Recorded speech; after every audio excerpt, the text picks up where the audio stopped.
right. So Zuck is an ultra profitable boss right now, with the average kill currently being worth just over 40 million GP. It's also a super daunting boss for a lot of players. So my goal with this video today is to kind of demystify some really effective grinding strategies that will dramatically speed up your runs and your profit per hour. At the absolute least, I expect this video to be able to push you under the sub 20-minute barrier at hard mode Zuck, getting 3 kills per hour and making over 120 million GP per hour. And for those who really commit these tips to memory and to practice them properly, they can easily expect to get kills in the 13-minute mark, consistently hitting the GrandMaster speed time and making closer to 200 million GP per hour right now. So let's get right into it. First up, I'll have my simplest and most foundational tips to these strategies, and then I'll have a full run with live commentary play out. First up, I like to break the fight up in my head into 3 main sections. You have the first 5 waves being the melee waves, the next 5 waves being the ranger waves, and the next 5 waves after that being the major waves. This is really helpful not only for practicing, but also for memorizing these lures. In each of these subsections, I'm basically going to take a nearly identical approach to each lure. So my melee lures are all going to be extremely similar in the first 5 waves. My ranger lures, again, all extremely similar in those second set of 5 waves. And my major lures are all also going to follow the same core idea. Of course, there are some small nuances as you want to go faster and faster and maybe even pushing beyond Grandmaster timers, but fundamentally, take this one idea for each set of waves and you will go very far at Zuck. For the meleeer waves, all of my lures revolve around being in the center of the arena. Since all of the monsters are going to chase me and try to come melee distance to me, I want to be in the most open area possible where the most monsters can all clump up together and then be quickly dispatched with Threads of Fate or Triple Scythe. So that's going to be the middle of the arena. At the start of each melee wave, I might like to pick off a couple of the stragglers like the bats or the off-style rangers, but while I'm doing that, I'm actively trying to get into the middle of the arena and wait for everything to stack up together. So that's super simple. The melee waves be in the middle of the arena. For the ranger waves, all of my lures revolve around being by the southernmost geyser vent right by the portal. Since it takes a little bit of time for all of the extra monsters to spawn in during the wave, I will end up spending some time picking off some of the off-style stragglers to the sides of the arena. So notably, that would be the 2 bats and the meleeer during wave 7, and then the 2 majors and the meleeer on wave 8. But as soon as I do that, I'm making sure that I'm going to go stand right on top of that geyser spot. And what that's going to do is it's going to create 2 separate clumps of monsters that can again be very quickly killed with Threads of Fate. So it'll be exactly the same for all of those ranger waves there. You'll have a set of 5 monsters directly in front of you, and then you'll have a set of 2 monsters over to the left side rock. So in those ranger waves, you can easily Threads of Fate, Soul Sap Volley the first big clump, and then Tier 90 Spec the second smaller clump. Lastly, for the major waves, all of my lures revolve around being by this central-most western rock of the arena. As always, while I'm waiting for the rest of the monsters to spawn into the wave, I can pick off a few of the off-style stragglers. So since this is a major wave, the off-style enemies would be the rangers and the meleeer. But as soon as a couple of those stragglers are dead and I'm more comfortable waiting for the rest of the wave to spawn in, I'm going to head right next to this westernmost rock and wait for everything to clump up together. And from there, again, Threads of Fate is going to be your best friend. I can easily kill the entire wave in just 2 to 3 abilities, making it ultra fast and ironically even more safe than a slower kill. So to recap the fundamental strategies for each set of waves, stand in the middle for the melee waves. Stand in the southern geyser for the ranger waves. Stand near the center westernmost rock for the major waves. And it really is that simple to get really fast kill times at Zuck. Your necromancy toolkit is already so powerful, not to mention the crazy AoEs like Threads of Fate, Skull, Scythe, Soul Strike, that really makes the rest of this challenge, once you know these lures, very intuitive and practically takes care of itself. Like I said, of course there is some nuance depending on how fast you really want to go, but fundamentally, those 3 tips alone made such a world of difference for me here at Zuk, and they've also helped out a lot of my friends that I've shared them with before today. So I truly do believe that they will help a lot of you watching this today. That said, let me now share a live run that I did on Twitch a few days ago where I was fully narrating everything that I'm doing in real time and everything that I'm thinking about during every wave while doing the Inferno run. I did find this slightly more difficult than just recording a good run and giving post commentary, but hopefully that will be extra insightful and provide a valuable resource for improving at Zuk. The video is going to be over after that run ends, so I'll say my goodbye now. I wish you good luck, thank you for watching, and see you soon. Alright, let's lock in here. It'll be a lot harder live, but do it anyway? Heck yeah.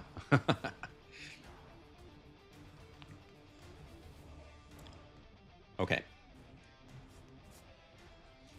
At the start, we're going to do our basic things with our conjures. So we're going to summon them, extend them, command the ghost, and command the skeleton.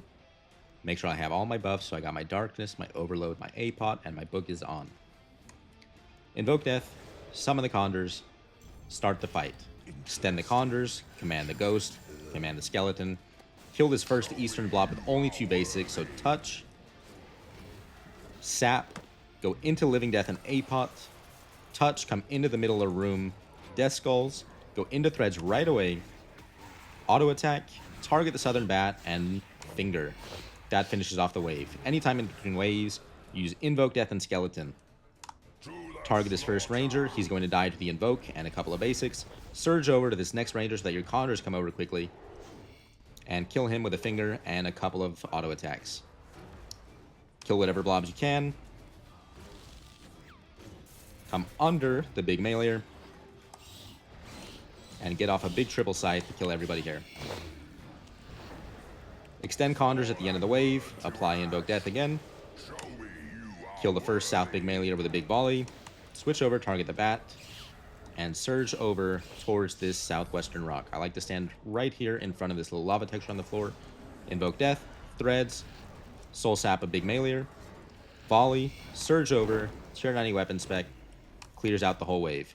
Build 1 soul sap on Zuk. We're going to need that for this next igneous wave. Igneous waves are going to be exactly the same. Deathmark all of them, bloat all of them, and trust that the bloat is going to help you reach the threshold to Deathmark, so it's okay to leave these monsters a little bit early. So invoke death, bloat the ranger, couple of basics, and I'm going to leave early. So I left it like 20k there. I'm trusting that that bloat is going to reach the threshold after all. As you can see, it did. And same thing on this final major. I'll use Split Soul here. Going into the Zuk damage check, we're going to do the same thing on every Zuk phase. Death Skulls, volley with whatever amount of stacks you have, and a bloat. Then just building up whatever stacks and a Storm Shard. First challenge wave, invoke death, threads of fate, soul sap, turn around. These guys don't have death mark, so they need to be volleyed. And then you can turn around and kill the guys that do have death mark applied to them with a finger. So the volley just guarantees that you kill the guys that don't have death mark applied. Get new conjures at the start of this wave, 1 or 2 basics on this straggling ranger who is the most likely to get stuck. Then come to the south, and time to deal with the Jad by going into a Living Death. Living Death is going to help us clear out the rest of this wave as well. So I focus the bats ASAP. I really hate the bats. Got to get rid of them. The sound is excruciating alone. Then, just focusing on killing all the southern monsters with the remainder of your necrosis abilities and whatever death skulls you might have. Once you're left with just the rangers, you could bounce another death skulls, but I find that using a double or triple scythe is probably a little more effective and a little quicker. Start of the ranger waves, we're going to do exactly the same thing on both ranger waves, so watch closely. We'll go for the 2 stragglers on the sides before picking off the southern meleeer. After picking off the southern meleeer, we're going to come all the way south by the wall into our geyser spot, and we are just going to wait. Once everything clumps up, target the major. Threads, soul sap, tier 90 weapon spec, turn around and volley these guys that do not have deathmark applied to them. We need to volley the guys that don't have deathmark applied to them because the volley is more likely to do the amount of damage that we're looking for. Whereas the tier 90 spec is more likely to outright kill the guys that do have deathmark applied to them, so that first stack of 5. Same exact approach to the next ranger wave, kill the 2 stragglers to the side, turn around to the southern meleeer, clear him out. Build 1 soul stack, great wave to use Devotion, great wave to use Excalibur. One Soul Stack, apply Invoke Death. Soul Strike is going to apply Death Mark to both of these two southern creatures, where we can pick them off a little bit while we're waiting for our Threads of Fate to come back. And we can get a brand new set of Conjures as well in the meantime. Once it looks like our Threads is going to be back, we'll use Invoke Death, Threads of Fate, target one of these guys in the most middle of the 5 clump, Soul Sap Volley, and that kills those guys pretty much outright, finishing the wave nice and quickly. Into the second Igneous Challenge wave, under 4 minutes and 20 seconds. So here, again, applying Death Mark to all of the challenge monsters here, and just trusting that the bloat is going to get you over the line to activate that Death Mark. So Death Mark, bloat, leaving at about 20k HP or so. Same thing on the major here. And then towards the end of the major's HP, I will go ahead and use Split Soul and make my way up to Zuk. Same thing, Death Skulls, Big Volley, and a bloat. Then just whatever basics you need to finish it off. Throw on one last Storm Shard. Always a good thing to do. Challenge wave, we're going to use both of our weapon specs. So Invoke Death. Hopefully you have some time remaining on your Split Soul as well. That always helps. And then we'll just use both weapon specs. Then summon a fresh set of Conjures for the new wave. And same thing. We'll pick up the Stragglers. So I really hate the bats. I'm going to go for the bats first. I'm going to make my way into this L Rock. The famous northwestern L Rock before the Jad spawn. With that first Jad, Invoke Death, and go into your Living Death. Bounce your Skulls. Once that Jad's about to die, we're going to apply Invoke Death again and dive out to the middle in front of Zuk, where everything will cluster really nicely to be Threads of Fated. So we can kill those with a volley, with a weapon spec, with a finger, you name it. And then all you have left is just a big meleeer who can easily be finished with the Death Skulls and or some fingers. Starting the major waves right at about 6 minutes on the clock. We'll come to the southwestern spot, and all of our lures revolve around this southwestern rock here. So here it's going to be a bit of a waiting wave. We are just waiting for our Threads of Fate cooldown to come back, so we're just going to pick up some stragglers in the meantime. Like I said, I really hate the bats, so I'm always focused on getting rid of the bats ASAP. The sound alone is just excruciating. Killing this last major with a volley, and then we're just waiting until our Threads is back. Feel free to use Reflect. Feel free to use Barricade if you want. And once Threads is back, Invoke Death, Threads, Soul Sap the big cat, big volley, wave is done. Alright, same thing here. It's going to be a bit of a waiting wave for our Threads of Fate, so we're just going to pick off stragglers, starting with this very annoying and dangerous Ranger. Kill him with a weapon spec. And I like to use my tier 95 weapon spec as well on this next big dog to clear him out quickly. Once the Ranger does spawn in, he will become my top priority. Since he's the only monster left that's attacking us with an off style, he is the most dangerous. So we kill him quickly. Focus on the cat, and then feel free to use Devotion here. This is the next wave that I like to use Devotion on as well. Waiting for our Threads of Fate to come back. Once our Threads of Fate is back, same thing as always, feel free to use Death Mark. But here, I'll just go for Sap, Volley, and a Finger. Get some new Conjures. And the final Igneous Challenge wave. Same thing as we have been doing, Invoke Death, Stun him, Bloat him, and Trust. Same thing for the Ranger, Invoke Death, Bloat him, couple of basics, get him to about 20k HP or so, and then trust that the bloat finishes the job. On to the magic wave, same thing. Invoke Death, bloat, couple of basics. Once his HP starts getting low, we can use Split Soul, make our way up to Zuk for the final DPS check. And same thing as we've been doing the whole time. So Skulls, Volley, and since I got a Relentless, I'll go for a weapon spec here instead of a bloat. Now the challenge wave coming up. We do not care at all about going for a perfect run, so we're just going to tank some hits. We're going to summon new Conjures. We're going to use Disruption Shield. We're going to build some stacks, command the Ghost, and we're going to go into Living Death. And it's okay to tank these two mage or range hits here. We'll Resonance the 4th typeless hit. It's important that you use Living Death in that time instead. So now triple Jads will come into the L Rock. Try and nuke down the first Jad with our Death Skulls. Couple of fingers. And get him to Death Mark ASAP. peek out the corner to off-take the Jads, dive out to the middle, Threads of Fate, big volley, big weapon spec, big bloat. Finish them off with some stack building basics. And we're going to be into Haraken right at about the 9-minute mark. So here, as soon as that third Jad is dying, you have to be using Split Soul, that it will be back available on Zuk.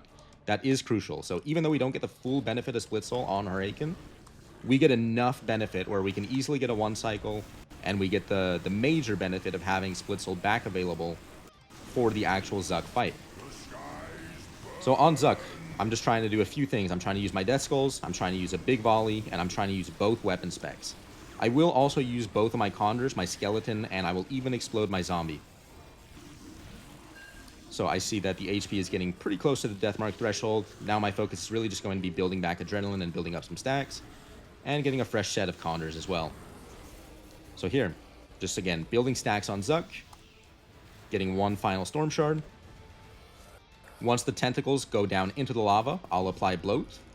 That's going to give us just a little bit of extra damage at the start of the boss fight here.